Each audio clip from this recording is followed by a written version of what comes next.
Tuan Agil tiba-tiba mengerti. Ya, pria itu mengatakan di telepon bahwa dia adalah orangnya Calvin, tetapi dia tidak dapat memastikannya.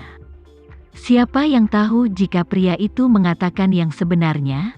Pria itulah yang mengatakan dia ingin menculik Hendra, tapi sekarang dia bertingkah tidak bersalah. Mungkin orang itu tidak mau membantunya, tetapi hanya ingin memanfaatkannya. Calvin dan Randy tidak punya dendam satu sama lain. Lai Corporation bahkan pernah bekerja sama dengan Sandiga Group dalam beberapa kesempatan. Tidak ada darah buruk antara Sanjaya dan Addison. Semakin dia memikirkannya, semakin dia menyadari bahwa Calvin tidak akan tiba-tiba memintanya untuk membantu mengacaukan Randy. Orang yang berbicara dengannya kemungkinan besar berpura-pura. Dia tidak tahu apa yang orang itu ingin lakukan. Direktur Agil, aku juga mengirim seseorang untuk memeriksa Calvin. Aku akan mengirimkan informasi yang kuterima. Citra berulang kali mengetuk layar ponselnya. Calvin baru saja kembali ke Indonesia beberapa hari yang lalu, dan dia selalu dikelilingi oleh asisten dan sekretaris wanita. Bahkan sopirnya adalah seorang wanita. Dia hanya mempekerjakan wanita untuk bekerja untuknya. Meski pengungkapan ini tidak bisa membuktikan apa-apa, Direktur Agil punya firasat buruk bahwa pria di telepon itu tidak seperti yang dia katakan. Tuan Agil berkata dengan marah, "Mengapa kamu tidak memberitahuku ini sebelumnya?" Citra berkata, "Aku baru saja mendapat informasinya. Aku hampir tidak melihatnya. Aku belum selesai membacanya, dan aku pikir aku akan mengirimkannya kepadamu terlebih dahulu." Tuan Agil membuka berkas yang dikirimkan Citra kepadanya. Semakin banyak dia membaca, semakin gelap wajahnya. Bagaimana dia menyinggung orang itu? Kenapa dia harus menyakitinya seperti ini? Randy telah memaksa perusahaannya menemui jalan buntu. Jika Randy mendapat kabar bahwa Tuan Agil ada hubungannya dengan kematian Hendra, siapa yang tahu apa yang akan dilakukan Randy padanya dan perusahaannya? Citra melanjutkan, "Direktur Agil, pria itu tidak ingin menyakitimu, dia hanya memanfaatkanmu. Mungkin dia berencana membunuh Hendra, tapi dia membutuhkan kambing hitam, jadi dia tidak mengambil tindakan apapun sampai dia menemukanmu. Dia memberitahumu rencananya. Dia menyeretmu ke dalam kekacauan ini." Semakin dia mendengarkan, semakin marah Tuan Agil. Dia menggertakkan giginya dan berkata, "Aku merencanakan semuanya dengan sangat baik, tetapi aku tidak tahu bahwa aku sendiri yang mengaturnya." Citra mendengarkan dalam diam. Tuan Agil tiba-tiba tersenyum dan berkata, "Citra, apakah ini? Apakah aku sudah mencapai akhir?" Citra menyindir, "Setiap jalan harus berakhir di suatu tempat. Ini bukan tentang bagaimana kamu memulai, tetapi bagaimana kamu menyelesaikannya." Beberapa keluar dengan tenang, beberapa keluar dengan keras. Tuan Agil melambaikan tangannya dan berkata, "Sini." Citra menatapnya dan tersenyum menawan. "Direktur Agil, dalam situasi tegang seperti ini, kamu masih menginginkanku?" Tuan Agil berkata dengan tidak sabar, "Datang saja. Jangan banyak bicara. Direktur Agil, ini tempat kerjamu dan ini untuk pekerjaan resmi.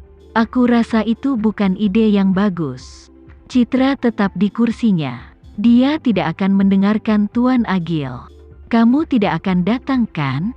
Dia tidak bergerak, jadi Tuan Agil bangkit dan mengambil beberapa langkah untuk mencapai sisinya. Ia menarik Citra ke dalam pelukannya. Tuan Agil lebih tinggi dari Citra. Dia menatap ke arahnya dengan emosi rumit yang Citra tidak bisa mengerti. Dia tidak menyukainya dan berpaling darinya dengan sengaja, menolak untuk menatap matanya. Tuan Agil mengulurkan tangan dan memutar kepala Citra ke arahnya. Lalu dia berkata dengan nada sombong dan kasar, "Oh Citra, Citraku, beritahu aku, apa yang harus kulakukan denganmu?" Ketika dia pertama kali bertemu wanita ini, dia tidak terlalu memikirkannya. Dia menganggapnya hanya kecantikan tanpa otak, yang hanya tahu bagaimana menggunakan kecantikannya untuk merayu orang lain. Namun kemudian, dia menyadari bahwa orang yang tahu bagaimana memanfaatkan kekuatannya, sebenarnya sangat pintar. Citra adalah wanita seperti itu. Dia tahu kekuatannya dengan sangat baik dan pasti memanfaatkannya dengan baik. Dan kemudian, dia menemukan lebih banyak sisi dari Citra. Banyak orang akan memilih untuk mengakhiri hidup mereka dalam kesengsaraan yang begitu kejam. Tetapi untuk Citra, dia memilih untuk hidup, dan kembali setelah dia meninggalkan rumah sakit jiwa. Setelah operasi plastik, dia memulai hidup baru. Dia mengira dia akan membalas dendam setelah dia memulai perjalanan hidup baru, tetapi dia tidak melakukannya. Dia hanya menetap dan melanjutkan hidupnya sendiri. Ini membuatnya melihat sisi dirinya yang baru dan sama sekali berbeda. Bahkan dia sendiri tidak menyadari bahwa matanya entah bagaimana akan mengikutinya, dan setiap gerakannya akan mempengaruhi dirinya. Dia hanya memiliki mata untuknya, tetapi yang pasti bukan sebaliknya. Sepertinya dia tidak pernah benar-benar menatapnya sama sekali. Tidak hanya di aspek ini, di matanya, Citra juga sangat membuatnya takjub. Masih banyak hal tentang dirinya yang belum pernah dilihatnya di masa lalu. Ada banyak hal yang dia tidak pikirkan atau tidak bisa pahami, tapi wanita ini akan menyelesaikan semuanya dengan cepat. Setiap kali, banyak hal yang dia tidak bisa pikirkan akan segera sadar setelah pengingatnya. Jadi dia tidak tahu harus berpikir apa tentang wanita ini. Dia tidak yakin apakah dia adalah berkah atau kemalangannya. Direktur Agil, jangan pura-pura sayang sama aku. Kamu harus tahu bahwa di dunia pelacuran, hanya uang yang paling praktis. Jangan main-main kartu hubungan cinta dengan pelacur. Citra menyatakan dengan senyum tipis. Setelah melalui begitu banyak, Citra telah melihat semuanya. Dia tidak akan mengharapkan seorang pria untuk peduli atau mencintainya. Dia juga tidak akan mengharapkan untuk mendapatkan cinta yang dia inginkan dari seorang pria. Dia hanya ingin menikmati hidup, mencintai dirinya sendiri, dan menjalani hidupnya sendiri. Biarkan mereka yang memandang rendah dirinya mengatakan apapun yang mereka inginkan. Bagaimana jika aku ingin menjalin hubungan denganmu? Tuan Agil menyipitkan matanya dan menatap Citra. Dia memfokuskan semua perhatiannya pada setiap ekspresi kecilnya. Dia sangat gugup, jari-jarinya gemetar. Dia bahkan lebih gugup daripada ketika mendengar misi untuk membunuh Randy telah gagal. Dia khawatir dia akan mendengar jawaban yang tidak diinginkan. Direktur Agil, tolong biarkan aku pergi. Citra tersenyum, alisnya melengkung saat dia menjawab dengan santai. Aku masih berharap dengan polos bahwa kamu hanya ingin berhubungan badan denganku, dan bukan agar aku jatuh cinta padamu. Cinta adalah racun. Begitu kamu menyentuhnya, kemungkinan besar kamu akan terjebak selamanya. Karena itu, dia tidak akan pernah jatuh cinta pada pria manapun lagi. Dia tidak akan dengan bodohnya menginvestasikan perasaannya pada siapapun lagi. Karena itu tidak layak, tidak ada yang layak untuk cintanya. Dasar, aku benar-benar ingin membunuhmu.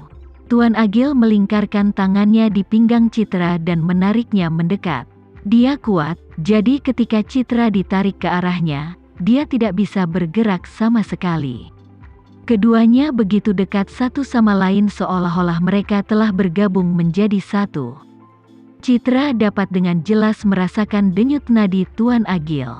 Citra meletakkan tangannya yang lembut di bahu Tuan Agil dan perlahan meluncur ke bawah, hingga dadanya yang kencang. Dia membelai dadanya sambil tersenyum menawan. Direktur Agil, aku benar-benar tidak menyangka kamu memiliki nafsu makan yang begitu unik. Mengapa kamu menyukai pelacur? Diam. Tuan Agil mencubit mulutnya dan menghentikannya berbicara lebih jauh. Setiap kali dia mengatakan sesuatu yang menghina diri sendiri, dan memalsukan senyuman saat dia bersamanya, dia berharap dia bisa mematahkan lehernya. Direktur Agil, bahkan kamu tidak suka mendengarkan kebenaran, bukan? Citra tertawa ringan, suaranya renyah dan manis, tetapi ada air mata di matanya.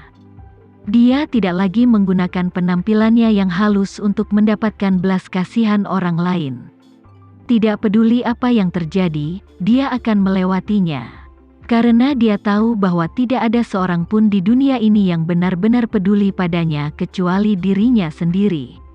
Dia hanya memiliki dirinya sendiri.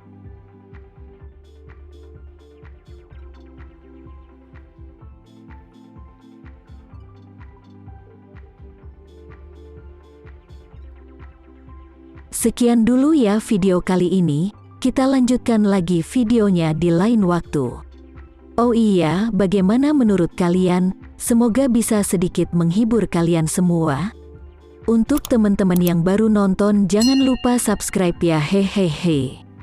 Dan kalau teman-teman ada yang ingin gabung langganan, bisa langsung gabung saja untuk dapat fitur yang menarik dan sedikit membantu Mimin.